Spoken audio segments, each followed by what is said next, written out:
ஜென்ம ஜென்மோ ஜென்மி ஸ்ரீ சரண் ஸ்ரீ பாக்ய சாய். அனைவருக்கும் சாய் சுப நமஸ்காரங்கள். நிலக்கோட்டையிலிருந்து சாய் உமேஷ். எழுத்தாளர் சாந்தி பிரியா எழுதிய சேத்திரபாலபுரம் ஆனந்தகால பைரவர் இன்றைய பகுதி. காலபைரவர் அவதார தத்துவம். உயர்நிலை ஆன்மீக போதனா வழிமுறைகளில் கூறப்படுவது என்ன என்றால், இந்த பிரபஞ்சம் பரமாத்மனால் படைக்கப்பட்ட போது முதலில் படைக்கப்பட்ட மும்மூர்த்திகளினால் அவர்களுடைய துணை கடவுள்கள், உப கடவுள்கள், நிழல் கடவுள்கள் என பலரும் பல்வேறு காரிய காரணங்களுக்காக பிரபஞ்சத்தில் படைக்கப்பட வேண்டி இருந்தது. அவர்கள் மூலம் பல்வேறு நாடகங்களை நடத்தி காட்டி பூமியில் உள்ள மனிதர்களுக்கு ஆன்மீக போதனைகளை செய்ய வேண்டி இருந்தது. அந்த நாடகம் ஒவ்வொன்றிலும் சக்தி மற்றும் சிவபெருமானின் பாத்திரங்கள் முக்கியமானவையாக இருந்தன. அவற்றில் பங்கேற்க இருந்த பார்வதி தேவி மானிட உருவில் பல்வேறு இடங்களில் பல்வேறு அவதாரங்களாகவும் எழுந்தருள வேண்டியிருந்தது. பூமியில் பல இடங்களிலும் எழும்ப இருந்த ஆலயங்களில் அவள் தெய்வ உருவில் இருக்க வேண்டி இருந்தது. அதில் பலவற்றில் அவள் தனிமையில் இருக்க வேண்டி இருக்கும்.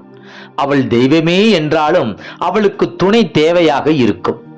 அதற்கு சிவபெருமான் தன்னுடைய நிழல் உருவை படைத்து அவள் ஆலயங்கள் உள்ள இடங்களில் தங்க வைக்க வேண்டும். அவர் படைக்க உள்ள அவரது சக்தியினால் எழுந்தருள உள்ள அந்த நிழல் உருவம் தனித்தன்மை கொண்டதாக ஏதாவது ஒரு பயங்கரமான தோற்றத்தில் இருந்தவாறு அவளுக்கு துணையாக, பாதுகாவலனாக அந்த ஆலயங்களில் இருக்க வேண்டும்.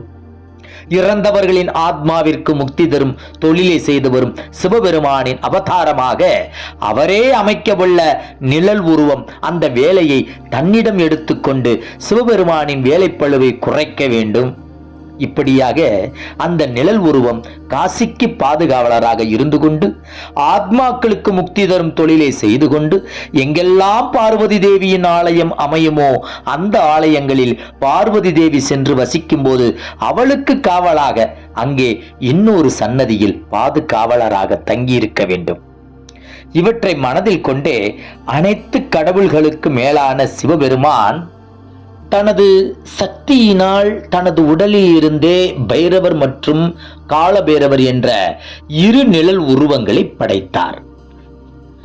பரபிரம்மனின் நியதிப்படி பூமியிலே நடக்க உள்ள நாடகத்தில் பிரம்மா தன்னுடைய பல தலைகளில் ஒன்றை இழக்க வேண்டியிருக்கும். அந்த தலையும் பிரம்மனால் படைக்கப்பட்ட அவருடைய நிழல் உருவமே ஆகும்.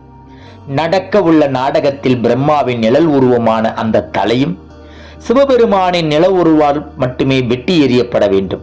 ஏனெனில் சிவபெருமானால் படைக்கப்பட்ட உள்ள அந்த நிழல் உருவமே ஆத்மாக்களுக்கு முக்தி தரும் உருவமாக பூமியில் காசியில் இருக்கும்.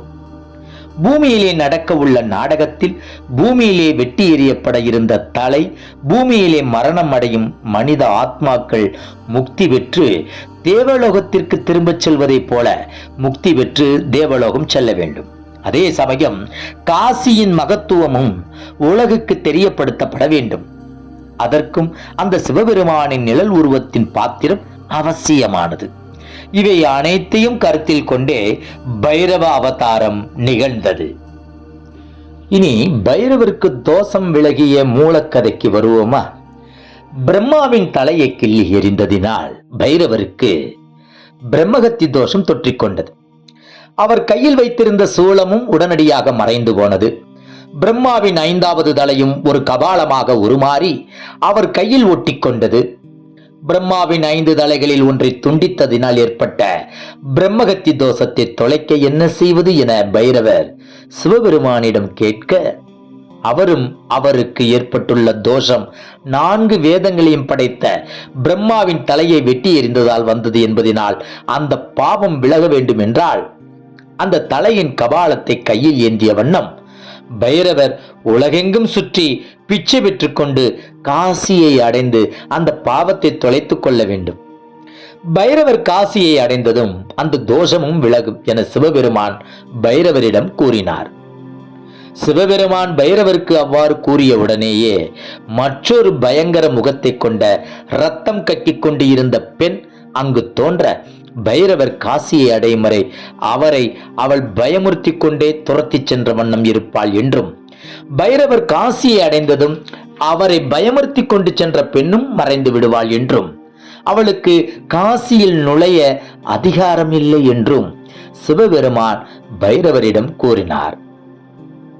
பைரவரும் கபாலத்துடன் ஓடத் துவங்க, அந்த பெண்ணும் அவரை துரத்திய வண்ணம் சென்று கொண்டு இருந்தபோது, காசியில் நுழைந்த பைரவர் கையில் இருந்த கபாலம் கீழே விழுந்து உடைய, அவரை துரத்தி கொண்டு சென்ற பெண்ணும் மறைந்து போனாள். இப்படியாக காசியில் பைரவருடைய தோஷமும் விலகியது. அதன் பின் காசியில் காசி விஸ்வநாதராக சிவபெருமானும் அவர் மனைவியாக விஷாலாட்சி என்னும் பெயரில் பார்வதியும் அங்கு எழுந்தருளினார்கள்.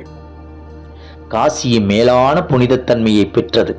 அதனால்தான் காசிக்கு வந்து இறந்து போனவர்களின் ஆத்மாக்களுக்கு இறுதி காரியங்களை செய்ததும், இறந்து போனவர்களின் ஆத்மாக்களுக்கு சிவபெருமான் அங்கு முக்தி தர துவங்கினார். பின்னர் தனது அந்த வேலையை தனது நிழல் ரூபமான பைரவருக்கு தந்துவிட்டு காசிக்கு தலைமை காவல் தெய்வமாகவும் பைரவரை நியமித்தார். மீதியை நாளைய எபிசோட்டில் காண்போம். ஜெய் குரு சாய். நற்பவி சாய் ராமா.